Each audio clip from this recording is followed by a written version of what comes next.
E se você é investidor do TORD11, tá? E estava acostumado com seus altos dividendos, você com certeza ficou muito assustado, porque agora ele vai estar pagando apenas 4 centavos por cota, tá? Neste mês. Então, se você está desesperado, achando que o fundo vai acabar, você precisa assistir esse vídeo, tá? Porque eu vou comentar aqui, tá? Um pouco sobre o TORD e também vou fazer um alerta se você está buscando a sua independência financeira através dos fundos imobiliários. Que é do quê? Que quando uma pessoa investe olhando somente para o yield de um fundo, você está correndo um grande risco. E eu vou mostrar também aqui o grande risco do TORD11, que todo mundo sabia que tinha, tá? Só que é aquele grande negócio que o pessoal sempre fala, tá? Ninguém sabe realmente quem está nadando pelado, só vai perceber quando a maré abaixa. Então, quando o fundo começa a pagar poucos dividendos, começa a cair demais o seu preço, é que o pessoal realmente percebe que aquele risco no fundo é real. Só que antes de mais nada, tá? Vamos lá começar pelo começo. E eu sou o Gabriel do canal Você Dividendos e eu já peço para que você se inscreva, porque você vai estar me ajudando e ajudando a esse vídeo chegar a outras pessoas que têm o TORD11. Vamos começar aqui. Hoje o TORD está custando 7,38, tá? Dependendo de quando você está vendo essa cotação. Só que o que acontece? Nos últimos 12 meses do TORD11, tá? Ele teve uma queda ali no seu preço de menos 22%.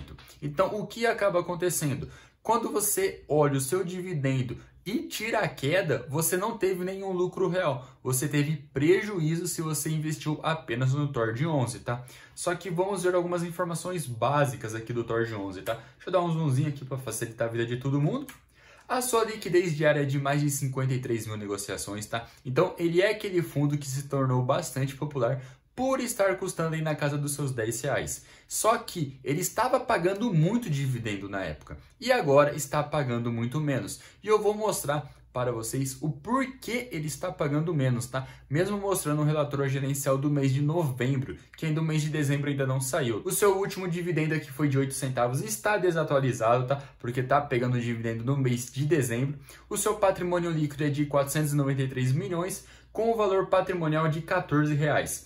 E eu sempre falo assim, galera, sabe esse PVP aqui? Ele é um indicador que mostra se o fundo está barato ou não, tá? Então, quando você olha para o indicador do TORD11, você fala, caramba, 0,52 apenas, o TORD está com um grande desconto. Só que calma lá, não é bem assim, porque quando um fundo está com um grande desconto, geralmente ele tem um problema por trás, tá? Que eu vou estar mostrando, não sou eu que estou falando, tá? É o próprio relatório gerencial que vai estar mostrando essas informações para a gente. Eu vou estar apenas dando algumas ênfases e do que pode acontecer no futuro com o TORD11. Então aqui também a gente precisa mostrar aqui as suas taxas, tá? Ele tem uma taxa de administração alta, então ele tem uma taxa de administração maior ali do que o do KISO, maior do que o MXRF11, então tem uma taxa de administração alta.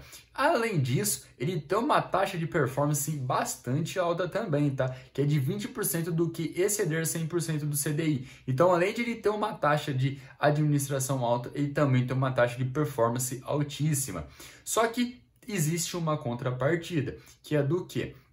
O fundo que a gente está acostumado a ver são na casa dos bilhões. Então, quando a gente olha para um fundo olhando ali para 0,8, 0,9, 1% ao ano de taxa de administração, às vezes não é tanto, tá? Porque o fundo é muito grande. E já como o TORD ele é um fundo mais pequeno, faz sentido ele ter uma taxa de administração um pouco maior. O que é um pouco ruim para o cotista, tá? Porque quanto menor a taxa, é melhor. Agora, nos seus dividendos, tá? Nos seus últimos 12 meses, ele pagou quase que 14%. A gente vai estar desconsiderando esse dividendo aqui do mês de fevereiro, tá? Que foi uma amortização gigantesca que aconteceu. Nos últimos 12 meses, ele pagou quase que 14%. Então, se a gente pegar a desvalorização mais o dividendo que você recebeu, você teria um prejuízo. Você não teria nenhum ganho real nos últimos 12 meses aplicando somente no TORD11. Então, agora a gente vai chegar no momento mais importante desse vídeo, tá? Então, se você já está nesse momento, comenta aqui que você ficou no momento mais importante do vídeo, que é quando a gente vai olhar para o seu relatório gerencial, que isso que realmente importa. E as pessoas que não olham para um relatório gerencial de um fundo imobiliário, às vezes ali, a grande maioria das vezes, acaba entrando em furada. E só vai perceber quando começa a perder muito dinheiro com o fundo imobiliário. Então, vamos lá. E esse relatório aqui está um pouco desatualizado, mas já vai servir de base para a gente, tá? Que é o quê? A primeira coisa que o fundo deixa bem claro aqui, tá? É que é a sua estratégia. O Tordesilhas ali, FI, busca rentabilizar o seu patrimônio com retornos significativamente acima da média. Então, ele tem um retorno ali através dos seus CRIs acima da média? Sim. Só que o que acontece? Se você tem um retorno acima da média, você provavelmente está correndo um risco maior do que a média. Então, isso é lógico. Então, quando a gente olha aqui para o DRE do Tord, isso vai ficar bem claro para a gente, tá? Tá vendo essa parte aqui? Olha, total receitas caixa. Deixa eu dar um zoom aqui para facilitar a vida, né? Aqui, ó.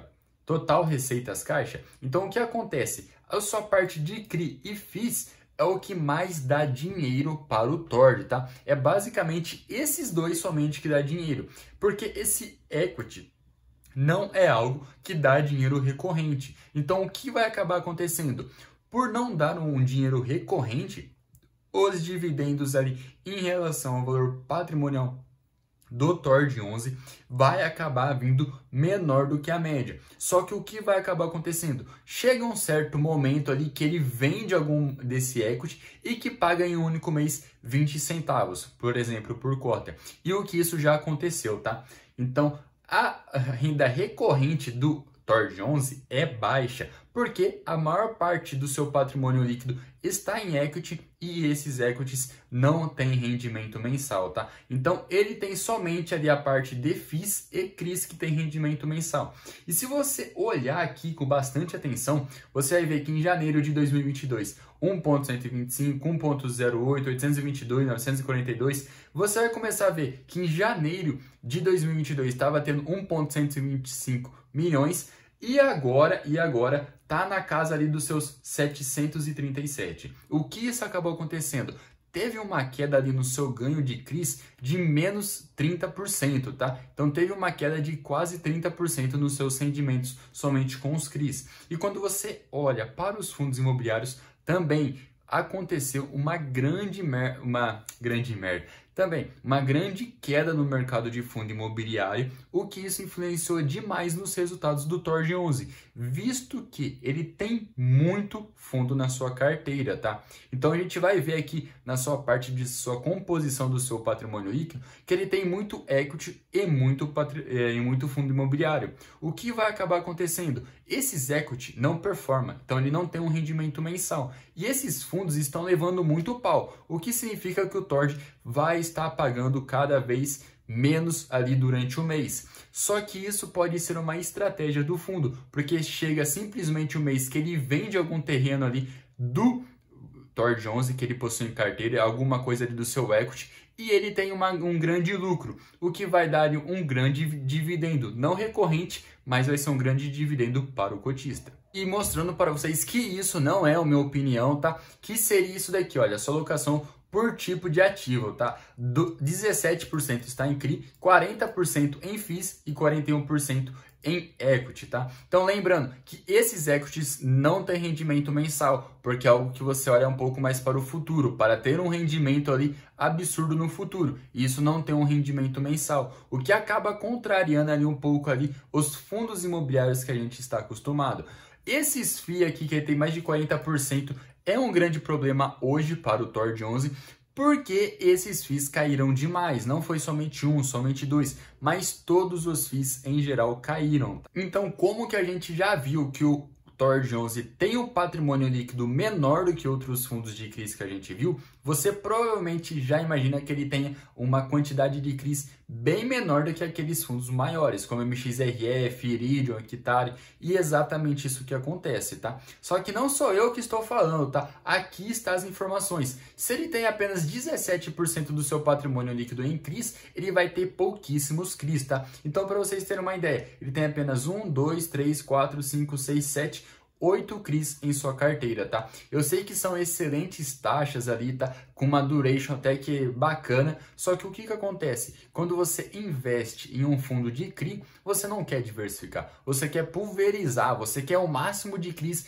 em carteira possível, para que traga uma maior segurança para você. Então, isso é algo que faria sentido. Quando você investir em um fundo de papel, você buscar aquele fundo de papel que tem o máximo de CRI possível. Porque pode acontecer e acontece, tá? De você ter um fundo imobiliário que ele tem algum calote ali em algum CRI. E o Tord tá tendo problemas ali com alguns CRIs, tá?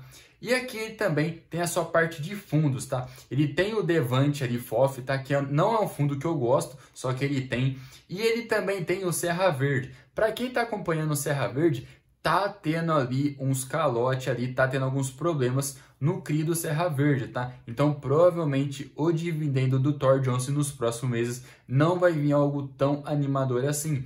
E quem já ouviu a história lá do HCTR, com certeza já conhece o XBXO, tá? Que seria lá do circuito de compras, que é um outro fundo ali que tem vários e vários rolos, tá? Então, os FIIs ali que o Tord Jones tem em carteira hoje não são dos melhores, na minha opinião. Mas isso é estratégia do gestor, tá? Quem sou eu para questionar? E é simples, se você não gosta do que o gestor está fazendo, vende o fundo, parte para a próxima, tá? Lembrando que não é uma recomendação nem de compra e nem de venda. E um outro ponto aqui, tá? Que seria os seus equities, tá? Então a gente consegue ver que é uma multipropriedade lá em Goiás, em Caldas Novas, tem lá em Bahia, lá em Canavieiras, que é uma multipropriedade, tem outra multipropriedade, tem uma outra multipropriedade, tá? Então ele tem quase que 100% de todas essas multipropriedades. Lembrando que esses equity não tem rendimento mensal. Então isso pode ser uma coisa um pouco diferente do que a gente está acostumado. Só que qual que é o grande ponto? Se ele compra esse equity aqui por 35 milhões e ele fica ali um ano sem ter rendimento, só que quando ele vende esse equity, ele vende na casa dos seus 50, 60 milhões, isso vai ser ótimo para o cotista, tá? Então é tudo uma questão ali do seu interesse no fundo e da sua estratégia. Você precisa estar ciente nisso. E eu falei no começo do vídeo que se você não entendesse como o fundo funciona, você vai atrasar a sua independência financeira. Porque as pessoas costumam comprar um fundo quando está em alta, pagando bem, e quando o fundo começa a cair, que acontece alguns problemas na sua estratégia, as pessoas costumam vender. E é exatamente ao contrário que você tem que fazer. Se você queria comprar o Tord Jones a 15, 16, 20 reais, você com certeza quer comprar ele agora que está custando 7, porque você entende da estratégia dele, entende os riscos que ele ocorre, tá? Então ele tem um certo risco ali? Tem, só que é a estratégia dele. Então pode ser que daqui a um ano vai passar o Tord ali, ele vai ficar um pouco esquecido, vai caindo um pouco mais o seu preço, um pouco mais seus dividendos, vão vir ali um pouco menos ali a cada mês, só que pode chegar um certo mês ali que ele vendeu um ou dois desse equity que ele tem hoje aqui dessa multipropriedade e pagar 20, 25 centavos para o cotista. Aí o que vai acabar acontecendo? Todo mundo vai lá comprar o Tord 11 e isso é exatamente o que você não deve fazer. Você tem que entender por si e levar o fundo sempre pensando a longo prazo, crescendo junto com o fundo e acompanhando ele ao mesmo tempo. Então é isso aí, espero que vocês tenham gostado desse vídeo. Eu sei que é um vídeo ali um pouco mais longo e um pouco mais técnico, mas para você entender a queda nos dividendos do Tord 11, você precisa entender como ele funciona. E se você entendeu como ele funciona agora e já tem ele em carteira com prejuízo, agora é o momento para você parar e refletir. Muitas pessoas que eu conheço estão comprando o Tord 11 e muitas estão vendendo. Vai muito ali da estratégia sua, tá? Então é ali mais uma questão de gosto. Se você não está gostando dos resultados, você vende. Se você está gostando ali dos resultados e está otimista para o futuro, você compra mais. Então é isso aí, espero que vocês tenham gostado e falou!